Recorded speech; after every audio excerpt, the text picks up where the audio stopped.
আন্দামান বাঙালির অন্যতম dream destination. এই দ্বীপ অনন্ত সুন্দর, ফেনিল সমুদ্রে ঘেরা নৈসর্গিক সৌন্দর্যে ভরপুর এই দ্বীপ। আন্দামান ইতিহাস, সৌন্দর্য ও রহস্যে ঘেরা এই দ্বীপ এটি শুধু প্রাকৃতিক সৌন্দর্যেই ভরপুর নয়। যেমনই সুন্দর এই দ্বীপ, তেমনি এর পেছনে রয়েছে ইতিহাস, সংগ্রাম এবং রহস্যে ঘেরা এক অজানা জগৎ। 1858 সালে ভারতে প্রথম স্বাধীনতা আন্দোলনের ঠিক পরপরই ব্রিটিশরা গড়ে তোলে সেলুলার জেল। এখানে কারাবন্দী করা হতো স্বাধীনতা সংগ্রামীদের। অকথ্য নির্যাতন সহ্য করতে হতো তার। এই কারাগারই পরবর্তীতে পরিচিত হয় কালাপানি নামে। বীর সাভারকার, যতীন দাস, বটুকেশ্বর দত্ত সহ অনেক বিপ্লবী ছিলেন এখানকার বন্দী।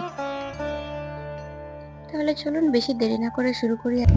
নমস্কার সবাইকে, কেমন আছে সবাই? আশা করি সবাই ভালো আছো। আজ আন্দামান যাওয়ার পথে আপনাদেরকে শুভেচ্ছা জানাচ্ছি আমি, তুলি। তো সকাল সকাল তখন ভোর 6:30 বাজে আমরা বেরিয়ে পড়েছিলাম গাড়িতে করে এয়ারপোর্টের উদ্দেশ্যে। ইতিমধ্যে আমরা এয়ারপোর্টে পৌঁছেও গিয়েছি। এখান থেকে আমাদের সমস্ত চেক আপ শেষ করে নিয়েছি, ওখানে আর ভিডিও করিনি। তো চলুন দেখতে থাকুন ব্লগটি। কেমন লাগলো সবাই অবশ্যই জানাবেন।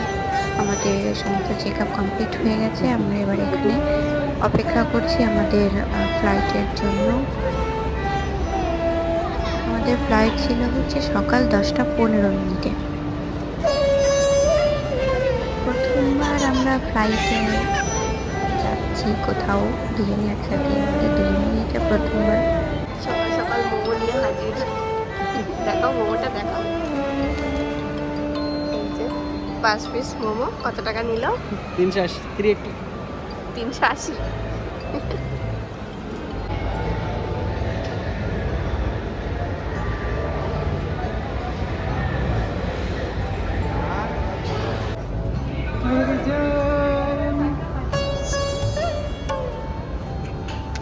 আমাদের অপেক্ষার অবসান হলো অবশেষে।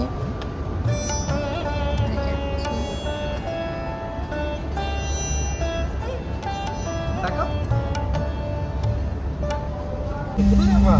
এখানে আবার প্লেনের মধ্যে পরিচিত কারোর সাথে দেখা হয়ে গেল।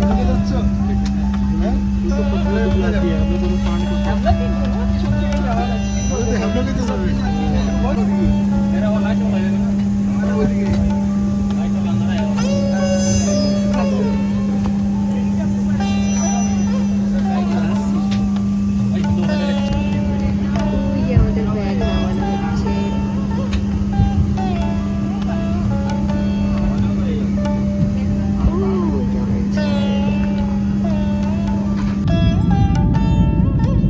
কলকাতাকে বিদায় জানিয়ে আমরা যাচ্ছি এবার পোর্ট ব্লেয়ারের উদ্দেশ্যে।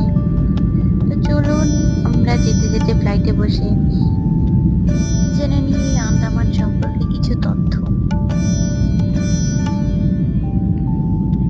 বঙ্গোপসাগর ও আন্দামান সাগরের সীমান্তে এই আন্দামান নিকোবর দ্বীপপুঞ্জ অবস্থিত, এখন যা ভারত রাষ্ট্রের কেন্দ্রশাসিত অঞ্চল।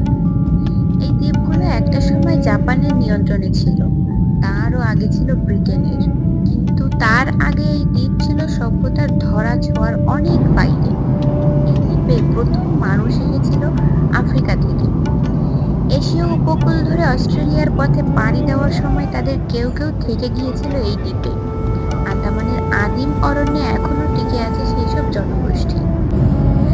আন্দামানের শীতল গাঢ় নীল জলে জেগে ওঠে শতাব্দী প্রাচীন কালাপানির ভয়ার্ত ইতিহাস। চোখ বুঝলেই যেন শুনতে পাওয়া যায় শেকলের শব্দ, ঘানির আওয়াজ আর কয়েদিদের উপর নৃশংস অত্যাচারের প্রতিধ্বনি। ব্রিটিশরা ভারতবর্ষে তাদের 200 বছরের শাসনের নির্মমতার সবচেয়ে নিষ্ঠুরতম উদাহরণ রেখে গেছে ভারতের মূল ভূমি থেকে অনেকটা দূরে বঙ্গোপসাগরের প্রান্তে জেগে ওঠা এই দ্বীপে। বিখ্যাত পর্যটক মার্কো পোলো এই দ্বীপপুঞ্জকে the land of head hunters বলে আখ্যা দিয়েছিলেন। 1869 খ্রিস্টাব্দে ইংরেজরা নিকোবর দ্বীপপুঞ্জ দখল করে নেয় এবং 1872 খ্রিস্টাব্দে নিকোবর দ্বীপপুঞ্জকে আন্দামানের সাথে সংযুক্ত করে একটি একক প্রশাসনিক ইউনিট গঠন করে।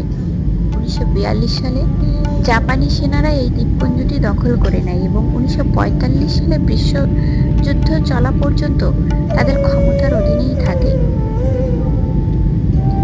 ভূতাত্ত্বিকদের গবেষণায় জানা যায় আন্দামান ও নিকোবর দ্বীপপুঞ্জের জন্ম প্রায় 14 কোটি বছর আগে। দ্বীপপুঞ্জের আয়তন 8,250 বর্গ কিলোমিটার। দ্বীপপুঞ্জে আছে 572টি দ্বীপ।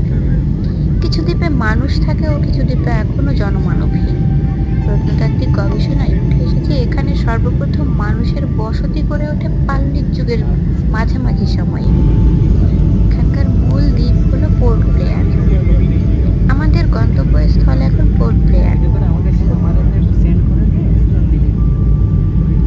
কি সুন্দর প্রাকৃতিক দৃশ্য, উপর থেকে শুধু সবুজ আর সবুজের সমারোহ। মনে হচ্ছে একটু স্বর্গ নেমে এসেছে পৃথিবীতে।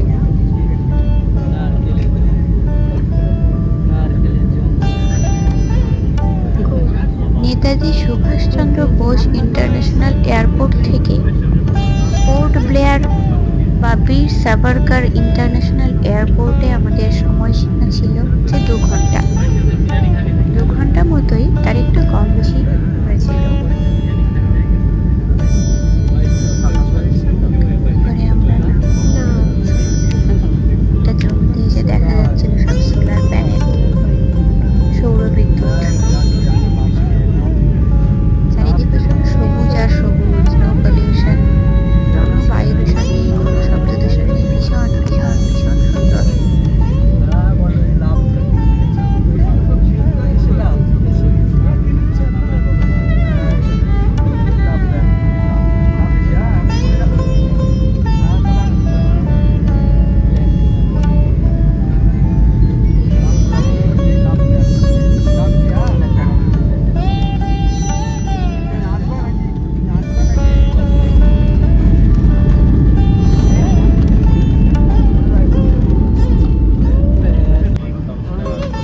पोर्ट ब्लेयर के वीर सावरकर इंटरनेशनल एयरपोर्ट में आपका स्वागत है। स्पाइसजेट को एक बार फिर से निर्धारित समय से पहले उड़ान पूरी करने पर गर्व है।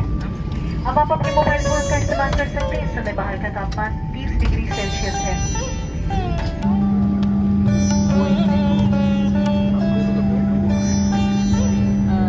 দাদা পৌঁছে গেছি, ল্যান্ডিং হয়ে গেছে।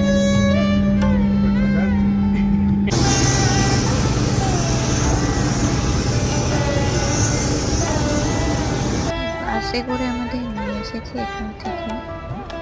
আমরা ব্যাগ কালেক্ট করে এখন যাচ্ছি বাইরে।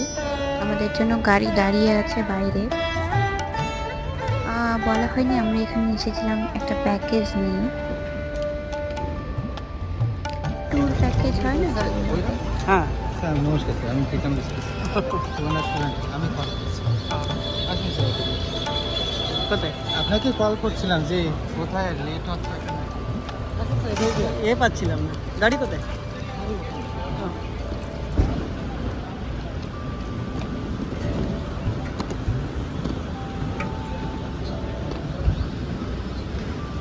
দেখাও।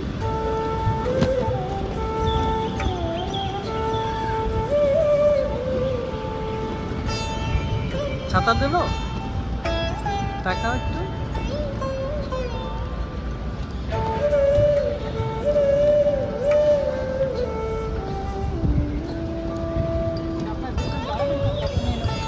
হ্যাঁ,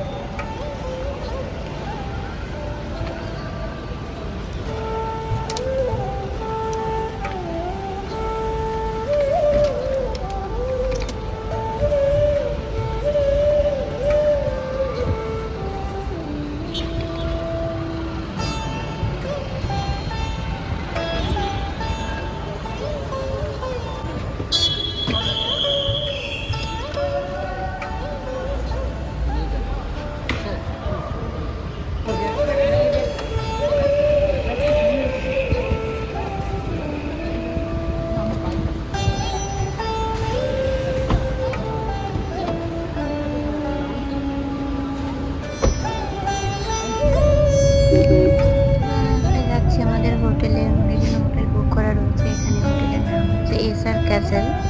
ওই হোটেলেই আমরা যাচ্ছি। অবশেষে পৌঁছে গেলাম আমরা আমাদের হোটেলে। এখান থেকে আমরা দুপুরের লাঞ্চ ছেড়ে রেডি হয়ে বেরোবো সেলুলার জেলের উদ্দেশ্যে। এই দেখো ও আমাদেরকে এখানে রিসিভ করতে এসেছে। রিসেপশনে এখানে আমাদের সমস্ত কাজ মিটিয়ে আমরা চলে যাচ্ছি এবার রুমে। এখানে আমাদের জন্য একটা সারপ্রাইজ অ্যারেঞ্জ করা হয়েছিল। তো সারপ্রাইজ সত্যি আমরা পুরোটাই সারপ্রাইজড হয়ে গিয়েছিলাম এত সুন্দর একটা ডেকোরেশন দেখে। ভীষণ সুন্দর ছিল। আমরা এটার জন্য একেবারেই প্রস্তুত ছিলাম না। মানে আমাদের জানাই ছিল না এরকম একটা সারপ্রাইজ আমাদের জন্য অ্যারেঞ্জ করা হয়েছে। তোমরা দেখো রুমটাও ভীষণ সুন্দর আর ডেকোরেশন তো আরো সুন্দর।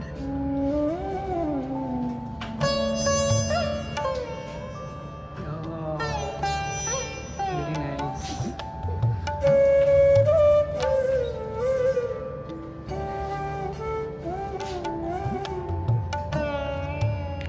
এগুলো সব আমাদের প্যাকেজের মধ্যেই প্রোভাইড করা হয়েছিল।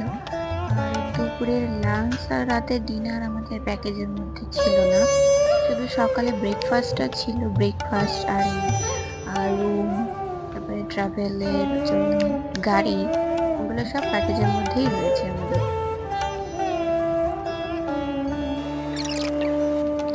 জানালার বাইরের ভিউটাও জাস্ট অসাধারণ, দেখো তোমরা সবাই।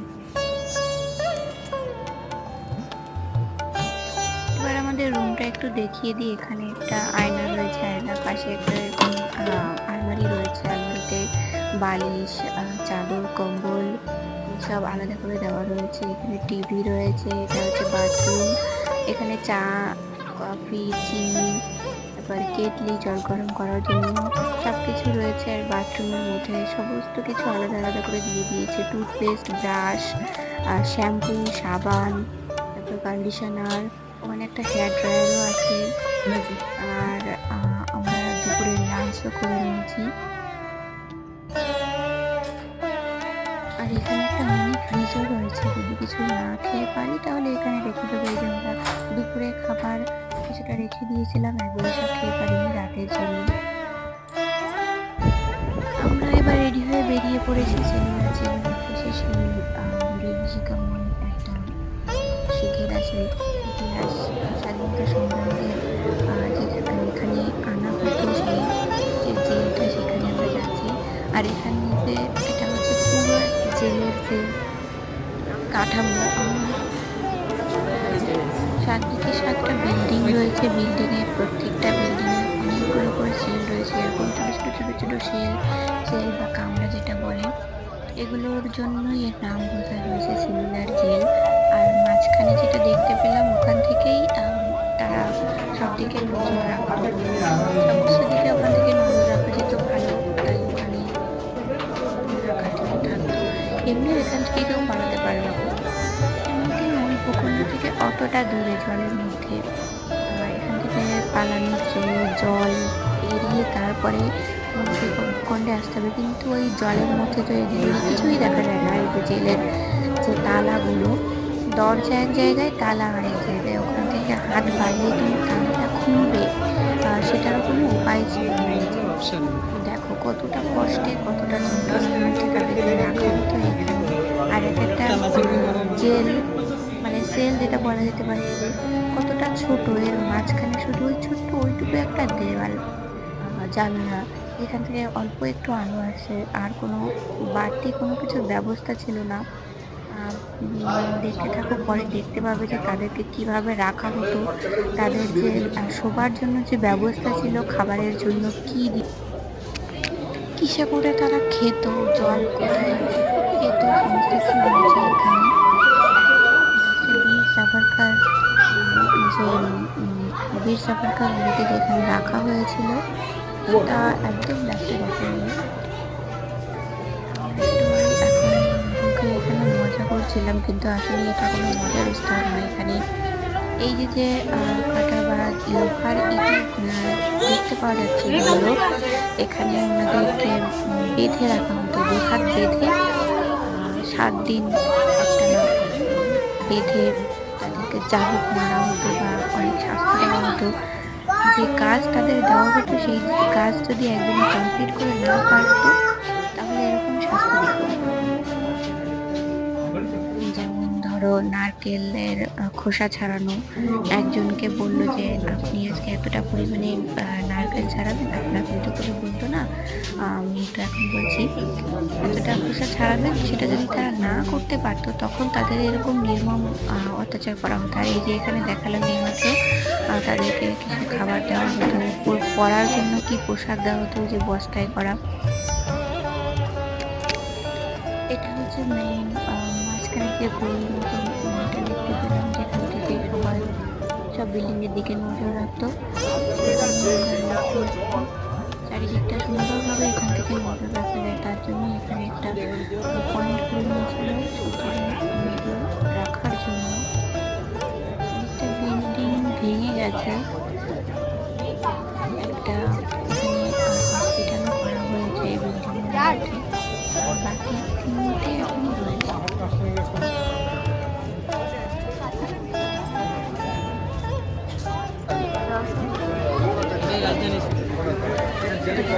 রস আইল্যান্ড, এখানে আমরা একদম শেষের দিকে যাবো।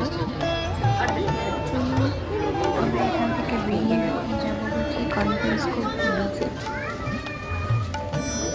তেলের গাড়ি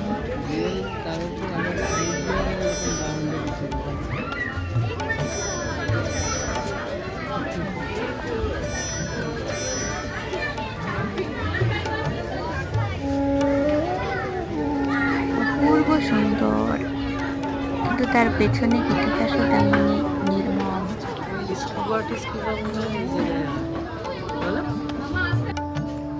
এই সেই সেলুলার জেল, সেই জেল যেখানে চোখ বুঝলে আজও শুনতে পাওয়া যায় শিকলের শব্দ, ঘানি আওয়াজ আর কয়েকদিদের নৃশংস অত্যাচারের প্রতিধ্বনি।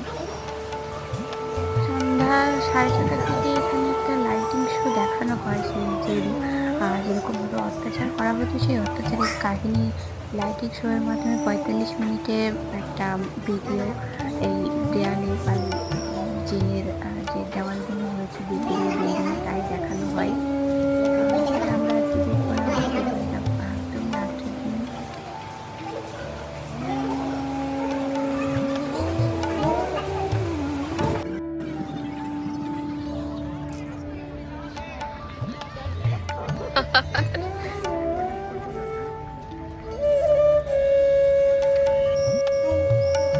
এখানে কিছু স্ট্যাচু এখনো বানানো রয়েছে, তারা যেভাবে কাজ করতেছে, যে নারকেলের খোসা ছাড়ানো হচ্ছে, তেলের ঘানি টানা হচ্ছে।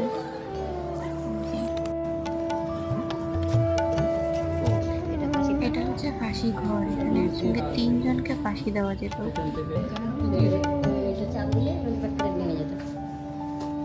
ওখান দিয়ে নিচে পড়ে হতো লাশগুলো, নিচে দেখে আসি একবার।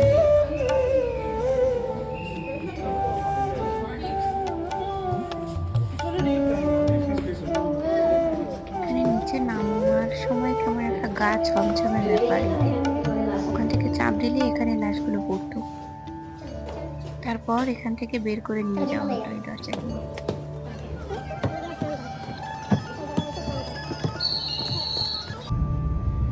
এবার আমরা বেরিয়ে পড়েছি ওই জেল থেকে এই বিচে যাওয়ার জন্য, কনফারেন্স স্কুল বিচ। প্রথমবার সমুদ্র দেখার মজাটাই আসলে আলাদা। এই যে প্রথমবার সমুদ্র সৈকতে আমরা দৌড়ে চলে গিয়েছিলাম সমুদ্রের কাছে সূর্যাস্ত দেখার জন্য। এখানে এসেছিলাম কিন্তু সূর্য ততক্ষণে অস্ত চলে গিয়েছিল। এখান থেকে আমরা একটু জলের ঢেউয়ের মাঝখানে দাঁড়িয়ে, তারপরে পাশে দোকান রয়েছে, সেই দোকান কেনাকাটা করে চা খেয়ে চপ খেয়ে তারপরে আমরা রুমে চলে গিয়েছিলাম। তো আজকের মতো এখানেই আমাদের সমাপ্তি। দেখা হবে কালকের ব্লগে, ততক্ষণ সবাই ভালো থাকবে।